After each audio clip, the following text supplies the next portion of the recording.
Buenas tardes, noche a todos.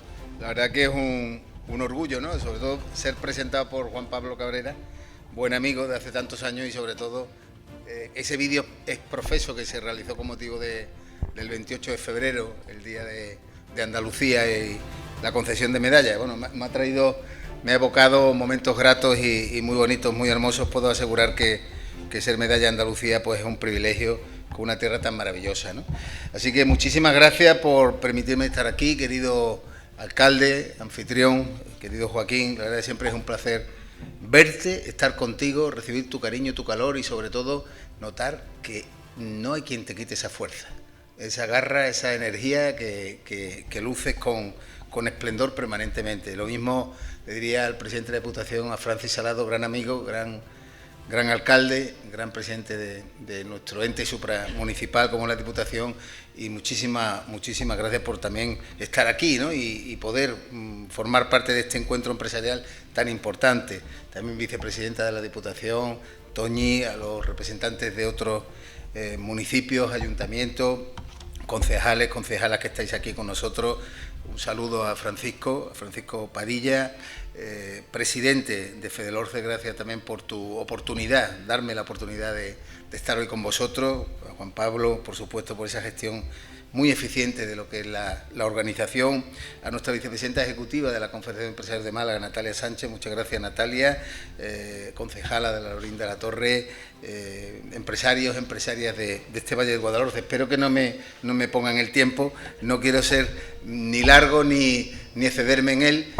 Tampoco voy a dar una conferencia como aparecía ahí, ¿no? Será una charla que intentaré que no supere muchos minutos, pero sí es un reto, ¿no? Es un reto estar aquí y permitirme compartir con vosotros en esta jornada tan importante lo que hablamos siempre, y en muchas ocasiones lo ha adelantado Juan Pablo, hablar del presente, pero también de algo profundo, de nuestra capacidad de planificar juntos, de construir entre todos una realidad mejor para nuestra provincia, para nuestras empresas y, en definitiva, fijaos, de soñar juntos un futuro mejor.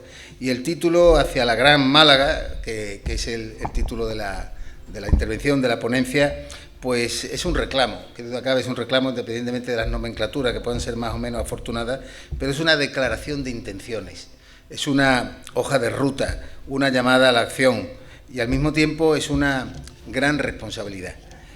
Al mismo tiempo, como digo, es una responsabilidad porque cuando hablamos de Gran Málaga hablamos de un proyecto colectivo, con una visión metropolitana, integradora, conectada, también sostenible, pero lo más importante, profundamente humana. Antonio Vázquez Olmedo, no te he saludado como presidente local, disculpa, además tengo un cariño especial, y tú siempre, en tu vídeo, igual que el resto de los empresarios que habéis hecho vuestra brevísima exposición y tan acertada, lo que más me gusta es que siempre ponéis los equipos, esa visión humana, el equipo de la empresa como protagonista. A veces se nos dice a los empresarios que simplemente nos interesa el capital o el beneficio, que es legítimo. No, nos interesa el progreso de nuestro equipo humano, el progreso de nuestras personas, de las que están con nosotros creando esa empresa. Así que te felicito una vez más, Antonio, por tu labor. Así que lo que quiero compartir con vosotros son algunas reflexiones que lo que intentan es avanzar en este debate, que nos impulsen a seguir avanzando con determinación y perspectiva en este concepto. Pero bueno, diréis, y algunos de vosotros, ¿qué es o qué significa hablar de esa Gran Málaga, de ese proyecto? Pues no se trata solo de una ampliación geográfica ni de una suma de municipios. Estamos ante un cambio de mentalidad, un cambio de paradigma en la manera de concebir nuestro desarrollo territorial. Y hablamos de una Málaga que trasciende los límites administrativos de la capital, que se proyecta hacia su entorno inmediato y que configura un área metropolitana con dinámicas propias, con interdependencias crecientes, con retos comunes y sobre todo con oportunidades compartidas. Es una Málaga que se piensa en términos de red, de sistema, de conurbación. Y ese enfoque metropolitano, que por cierto no es nuevo, se empezó a gestar hace más de 30 años. Es bueno también recordar lo que hicieron las personas que nos precedieron. En el año 1992, la creación del primer plan estratégico de la ciudad de Málaga, impulsado por la Fundación CIEDES, ya se hablaba de la necesidad de superar una mirada estrictamente localista y apostar por la planificación estratégica con visión de conjunto. Ya se empezaba a hablar hace 30 años de todo esto y fue un plan pionero en su momento y gracias a él se sentaron las bases de muchas de las realidades, de las transformaciones que hoy definen a Málaga y que todos sabéis, por ejemplo, la llegada del AVE, la ampliación del aeropuerto, el desarrollo del Palacio de Ferias, la apertura del puerto a la ciudad, la mejora de las infraestructuras viarias, el metro y muchísimo más que no me quiero detener. Pero lo más relevante no fueron solo las infraestructuras físicas, insisto, el cambio de mentalidad, lo sabe bien Francis, que esa labor de vertebración de la provincia no es nada sencillo, pero hemos avanzado muchísimo en ese cambio de mentalidad donde todos queremos sumar. La idea de que Málaga se tenía que proyectar, la capital obviamente, como una ciudad global, conectada, innovadora, capaz de ejercer un liderazgo regional, que todo hay que decirlo, porque este proyecto de metropolitano de Gran Málaga lo que hace es fortalecer, gracias al empuje de todos y cada uno de los municipios, proteger y potenciar una ciudad que es líder en Andalucía y desde el sur apuntar más alto con determinación y con confianza. Y hoy esa visión pues también se ha ampliado, ya hemos pasado de hablar de muchos municipios, los que se han nombrado, los que están aquí en el Valle del Guadalhorce, pero estamos hablando de casi 25 municipios en la confección de esa área metropolitana. Municipios, insisto, que no son apéndices de la capital, sino actores con identidad propia, con capacidad de generar riqueza, empleo, cultura y sobre todo cohesión. Municipios como los que reúne esta comarca del Valle del Guadalhorce y que forman parte de la Málaga metropolitana y que contribuyen a un indudable progreso colectivo. También en este contexto me permite el presidente de la Diputación citar otra iniciativa como fue la creación y la evolución de la Fundación Madeca. La Fundación Madeca que nace en el seno de Diputación y coincide con la puesta en marcha del segundo plan estratégico de la provincia de Málaga, en este caso en unión con la Fundación CIEDE, para extender la planificación estratégica a todos los territorios, a todos los municipios de Málaga. Madeca ha sido, y creo debe seguir siendo, un instrumento interesante, importante para articular el desarrollo provincial con ese enfoque comarcal, para generar datos, conocimientos, propuestas, alianzas, es decir, un observatorio, una manera de que Diputación también pueda seguir aportando lo mucho que hace por nuestra provincia. Y dentro de esta Málaga metropolitana, el Valle del Guadalhorce ocupa una posición privilegiada y estratégica. Mirad, no solo por su ubicación geográfica, sino porque está a medio camino de la capital y del interior y está muy bien conectada con la Costa del Sol occidental. Pero además hay otros muchos elementos, el potencial económico, su diversidad productiva, su riqueza medioambiental y esa cohesión social a la que hago siempre referencia. Estamos hablando, por tanto, de una comarca que combina actividades tradicionales como la agricultura, la agroindustria, podríamos llamarla la huerta de Málaga, con sectores claramente pujantes como son la logística, el comercio, los áridos, los servicios y también un espacio de innovación y laboratorio de desarrollo local. En ese sentido se ha avanzado muchísimo. Y los datos hablan también por sí mismos. Los municipios del Valle del Guadalhorce representan más del 8% de la población provincial. Está ya rozando casi el 10%. Su economía agraria se ha modernizado, ha incorporado tecnología, diversificación y calidad. La industria agroalimentaria ha crecido en volumen y en valor añadido, contribuyendo también a lo que es la capacidad exportadora cada vez mayor, más continua y más sólida. Luego, muchos de vosotros tenéis actividad económica en los polígonos industriales, en los parques empresariales, que concentran también una actividad muy notable, especialmente en sectores como el transporte, la distribución, el comercio o los servicios auxiliares. Y además, el valle está cada vez más conectado y las infraestructuras de transporte, aunque bastante mejorables, han acercado el territorio, como digo, a la capital y a la costa. Y eso abre una oportunidad enorme, aprovechar la expansión de Málaga y de la Costa del Sol para dinamizar la comarca, atraer inversión, generar empleo y fijar población. Fijaos, fijar población, que eso es determinante, donde estamos viendo muchísimos municipios no solo de la provincia de Málaga, no tanto, obviamente aquí, pero sí en Andalucía y sobre todo en el resto de España, donde nos encontramos un problema demográfico, un problema de despoblación que cada día será mucho más acuciante, como es lógico, por el problema, evidentemente, del envejecimiento de nuestra población en nuestro país. Por lo tanto, tenemos que ser también cautelosos, porque este crecimiento debe ser equilibrado, debe ser un crecimiento justo, y no podemos permitir que el desarrollo metropolitano se traduzca en una presión descontrolada sobre el suelo, en una pérdida de identidad o en el aislamiento de determinadas poblaciones. Por eso es clave, si me permitís que lo diga, que el Valle del Guadalhorce no sea solo un espacio receptor de dinámicas metropolitanas, sino que sea actor proactivo de esa capacidad de planificación, con liderazgo comarcal, con proyectos propios y con voz como la que hoy levantáis con fuerza, con ganas, con ilusión, con voz en los órganos de decisión y de gobernanza. Si ampliamos la mirada, veremos que los retos del Valle del Guadalhorce no son ajenos a los del conjunto de la provincia. De hecho, se entrelazan. Estamos en un momento difícil, un momento crucial.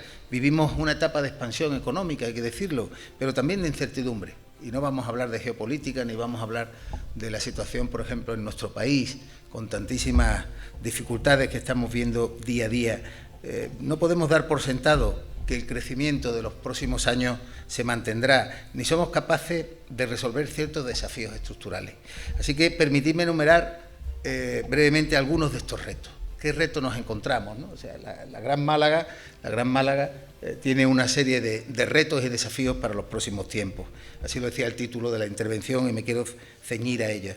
En primer lugar, Málaga necesita un nuevo impulso. Málaga necesita un nuevo impulso de todas sus infraestructuras y especialmente de su conectividad y de su movilidad.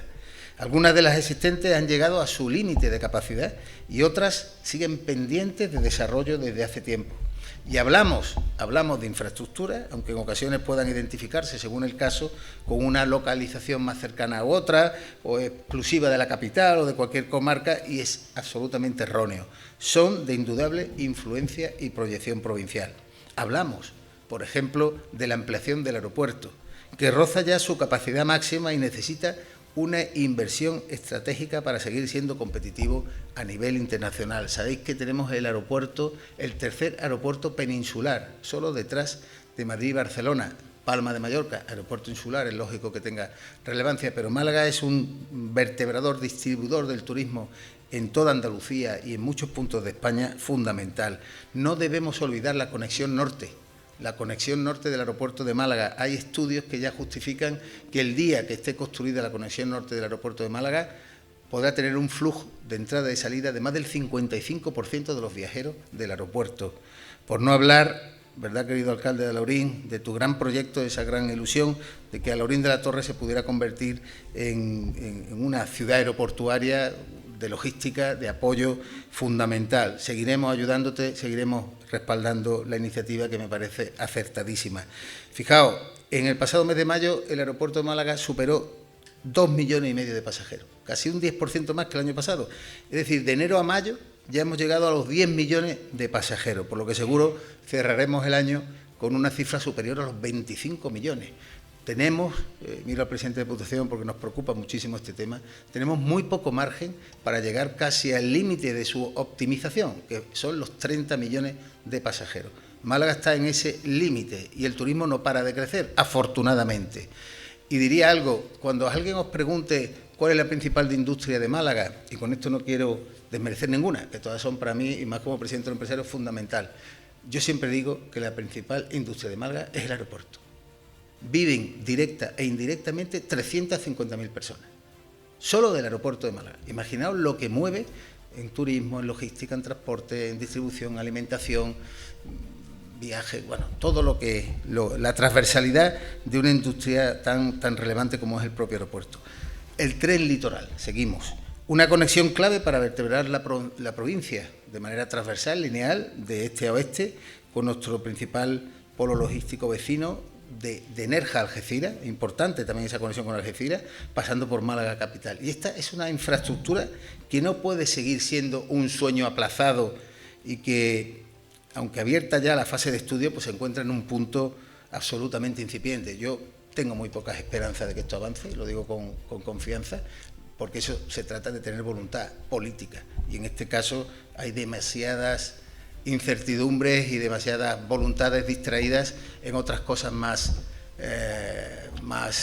urgentes, que no diría importantes. Por lo tanto, pienso que tendremos que seguir, como parte de la sociedad civil, los empresarios, reivindicando el tren litoral. Por otra parte, la mejora de las infraestructuras viarias en este área metropolitana, especialmente la conexión y acceso entre los principales núcleos urbanos y los polígonos industriales, también es muy relevante.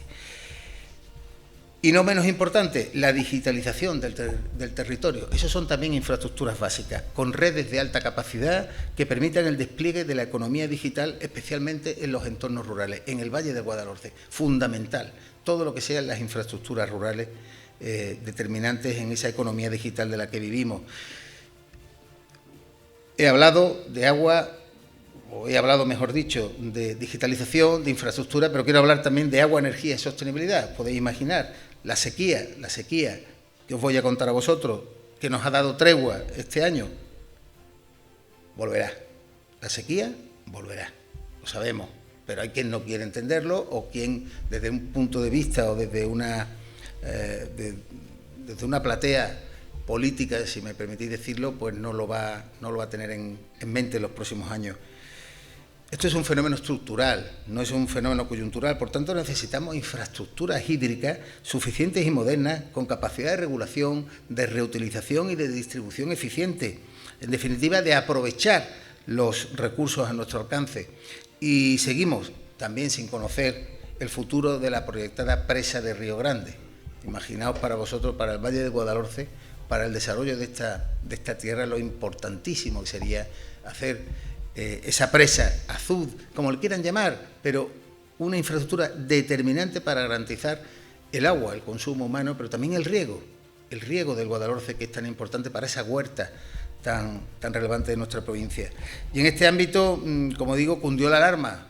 Estos años atrás, hablando de la sequía, que no llueve, que si vamos a tener que traer vehículos o barcos cisternas, en fin, una cosa absolutamente impensable, pero era la realidad. Si no llega a llover en esta primavera y en el otoño pasado, sobre todo, nos encontraríamos en un momento límite, ¿no? En un momento de enorme dificultad. Y ahí quedó todo. Seguimos sin conocer el futuro de muchísimas infraestructuras y la verdad es que buena parte de esas infraestructuras hidráulicas siguen sin ser una realidad. Esto nos tiene que llevar también a pensar en la energía, en el fomento del autoconsumo energético, en las comunidades energéticas locales, en la eficiencia de esos productos y procesos productivos. Y qué duda cabe que pensar en la economía circular. Muchos de vosotros estáis ya en ese mundo, daría para otras charlas, no viene al caso, pero todo lo que sea gestión de residuos, todo lo que sea saneamiento, con una perspectiva que sea escalable, sensata y facilite la competitividad empresarial, va a ser el futuro del Valle del Guadalhorce, cómo incorporar la economía circular en ella. Y continuando en los retos, avanzando rápido para no extenderme mucho más, hablar muy brevemente de suelo productivo y vivienda asequible. Eso es son dos de los grandes cuellos de botella que enfrentamos hoy con la escasez de suelo disponible para actividades económicas. Se habla de que no hay vivienda, pero es que no hay suelo empresarial, no hay suelo disponible. Tenemos enormes dificultades en muchos municipios, en otros sí los hay, con sus matices, pero nos encontramos con enormes barreras y trabas. Sin espacios bien dotados, sin espacios bien planificados y accesibles, es muy difícil traer inversión y permitir que las empresas crezcan y se desarrollen. Es complejo. Y lo mismo podríamos decir de la vivienda, que se ha convertido también en otro problema estructural. Aquí tenemos algo, no sé si es una virtud o un defecto en nuestro país, que los problemas coyunturales los convertimos en estructurales, como pasa con la sequía o la educación o la vivienda. Jamás veréis, o por lo menos yo no los he conocido en ningún pacto de Estado por esos temas importantes. Aquí hay pactos de cosas irrelevantes, pero hablar de educación, de sanidad, de gestión hídrica, hablar, por ejemplo, de vivienda es una ensoñación. Por lo tanto, vivimos una severa crisis de oferta de vivienda que ha tensionado el mercado por su incapacidad de cubrir la demanda, y no va por ello a librarse el Valle del Guadalhorce. La causa, mirad, es infinita. Puede haber muchas prismas donde ver el problema y cada uno tendrá su enfoque ideológico, político. Yo me voy a limitar a hablar de lo empresarial, de lo económico, exclusivamente. En España hemos pasado de construir 180.000 viviendas al año en los años 70. 180.000 viviendas, quedaros con ese dato. 240.000 viviendas en los años 80. 290.000 viviendas en los 90. 550.000 viviendas en los 2000. Y a partir del 2010, 83.000 viviendas. Lo que hay es un enorme problema. El problema que evidentemente es la evolución de la sociedad, la atomización de los hogares, el aumento de la población extranjera, el turismo, la vivienda vacía, pero lo cierto es que no se construye. No se construye suficientemente ni vivienda asequible ni vivienda protegida.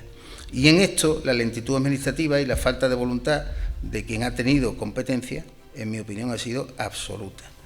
¿Qué hay que hacer? Pues muchas cosas, pero quizás las básicas, renglones básicos que os puedo decir: ponernos a construir, facilitar a los promotores, a los constructores que puedan construir en suelo dotado, en condiciones, agilizar los trámites, y eso con la máxima prioridad, para que se pueda resolver el problema no a corto, sino a medio y largo plazo. Y en paralelo, para el corto plazo, para no engañarnos y que socialmente nos cuenten una historia, o como podríamos decir, una milonga, está la solución del alquiler. El alquiler a corto plazo. ¿Y cómo? De muchas maneras, pero sobre todo dando seguridad jurídica y garantía a los propietarios para poner en carga su vivienda en alquiler de larga duración.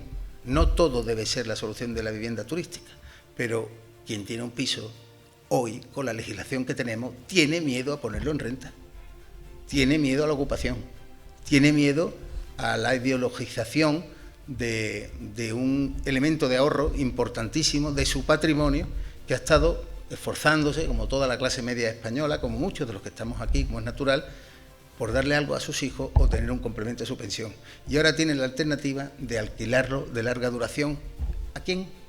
Y le pone en sus manos, como mínimo, 250.000, 300.000 euros, que los ha amortizado, los ha tenido que pagar después de, con la brecha fiscal, amortizar o liquidar 450.000 euros. Si le suma el precio de una vivienda más la brecha fiscal, estamos hablando de 450.000 euros. Es muy fácil cuando nos dicen, no, si puedes ponerlo en renta. ¿A quién? ¿A quién? Te puedes encontrar que al segundo día sea colectivo vulnerable y no funcione. ¿Sabéis cuántos pisos hay cerrados en la ciudad de Málaga? 44.000 pisos. ¿Por qué? Por miedo, porque la legislación no apoya al propietario. Todos esos elementos son los que hay que contar, todos los elementos que tenemos que definir. Muchas gracias. No quiero extenderme con el problema de la vivienda, como sabéis, nos apasiona porque es un tema que nos preocupa muchísimo. Pero bien, hemos hablado, como digo, de infraestructura, de energía, de agua y de suelo productivo y vivienda. Pero también quiero, unas pinceladas muy breves, hablar de capital humano y formación. El talento es el recurso más preciado y estratégico de nuestra época. Necesitamos generar, atraer y, por supuesto, retener el capital humano, que sea cualificado. Y además, por ese orden, capital humano cualificado, personas, lo que antes hemos hablado de las empresas, lo orgullosos que estamos cuando tenemos equipos comprometidos, equipos con nosotros que demuestran su cualificación y su compromiso permanente. Ese es el principal activo de una empresa. Insisto, no el capital. Capital se busca, siempre habrá un banco, una entidad o incluso un particular que te pueda prestar dinero, pero no podrá ponerte ni prestarte un buen trabajador, una buena trabajadora, un buen equipo. Es fundamental. Tenemos que reforzar la formación profesional, tenemos que impulsar la colaboración universidad-empresa, tenemos que fomentar la investigación aplicada y nos queda mucho camino que andar. Y ninguna estrategia de desarrollo territorial pues va a ser efectiva sin que el tejido empresarial sea dinámico, innovador y comprometido con su entorno. ¿Por qué? Porque las empresas son unidades económicas, pero sobre todo las empresas ¿qué son? Son agentes de cambio social.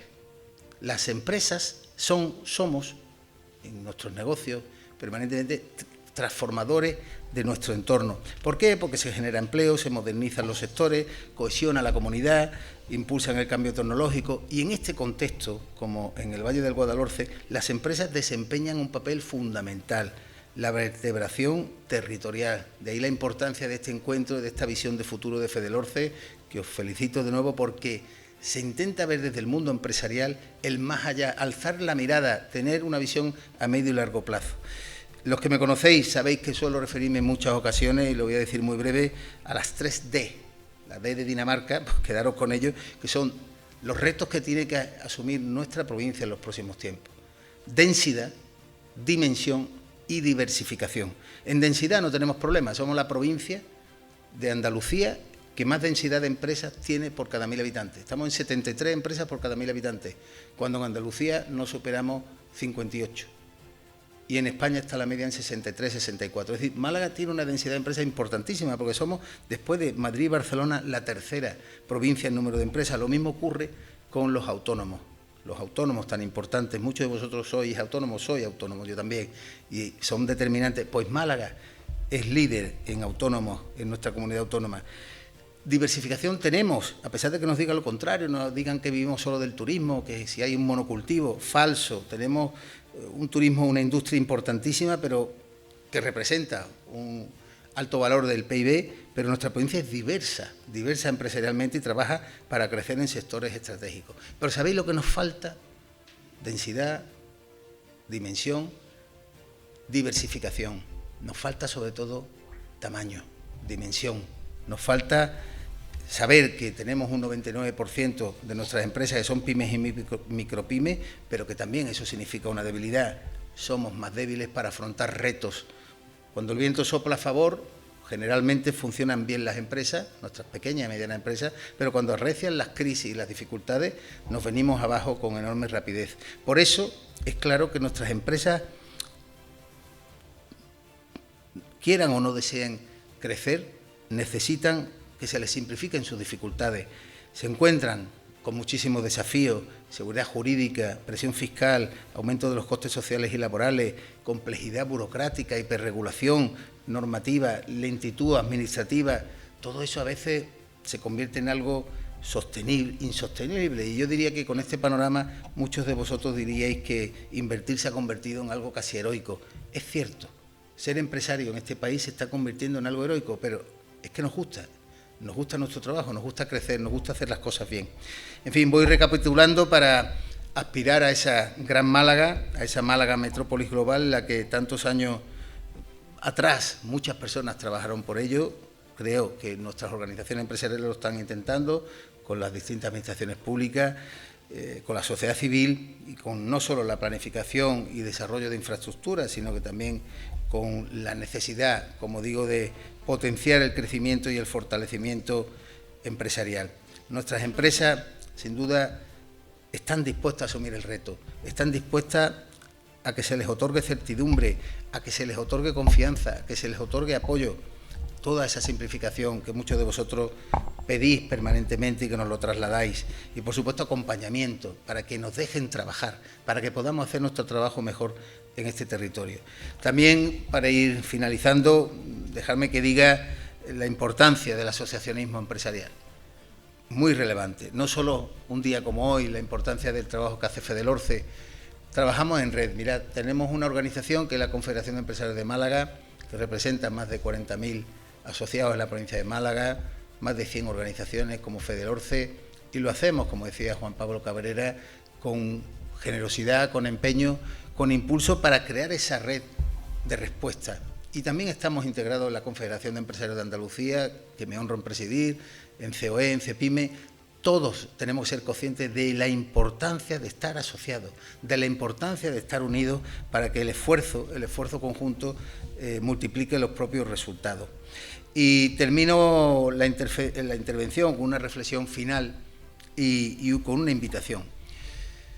Mirad, la Gran Málaga, en mi opinión, no es un proyecto de despacho. La Gran Málaga no es tampoco una marca de marketing territorial. No debe serlo. Es una construcción colectiva. Y es una apuesta por una provincia conectada, equilibrada, moderna, solidaria. Una provincia donde tenemos que hacer que el progreso llegue a todos los rincones, con amplitud de mira, con visión de auténtica transformación. Y todo esto será posible si cada uno de nosotros, cada uno de vosotros, todos nosotros, asumimos nuestra parte de responsabilidad, si apostamos por la cooperación, por la planificación estratégica, por la escucha activa y por el trabajo bien hecho, y que seamos conscientes de nuestro potencial, pero también de tener la humildad de reconocer nuestras debilidades, que también las tenemos, también tenemos nuestras debilidades. Yo creo, y concluyo, que Málaga, ahora más que nunca, necesita, como digo, un gran impulso, necesita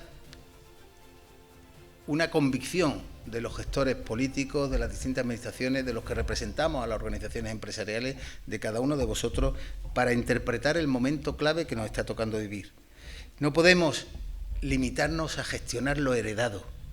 Hablamos de la Málaga, de ese futuro que es halagüeño, pero Málaga sigue viviendo de lo heredado, sigue viviendo de lo gestionado en los últimos años, pero nos falta dar el paso con valentía para construir lo que viene, y eso requiere visión, audacia, generosidad y compromiso. Juan Pablo, Francisco, os diría, hacia la Gran Málaga sí, pero no de cualquier manera. Mejor una Málaga grande, me gusta más que la Gran Málaga, una Málaga grande, grande en oportunidades, grande en cohesión, grande en un futuro compartido por todos. Así que juntos os aseguro que podemos conseguirlo. Muchísimas gracias.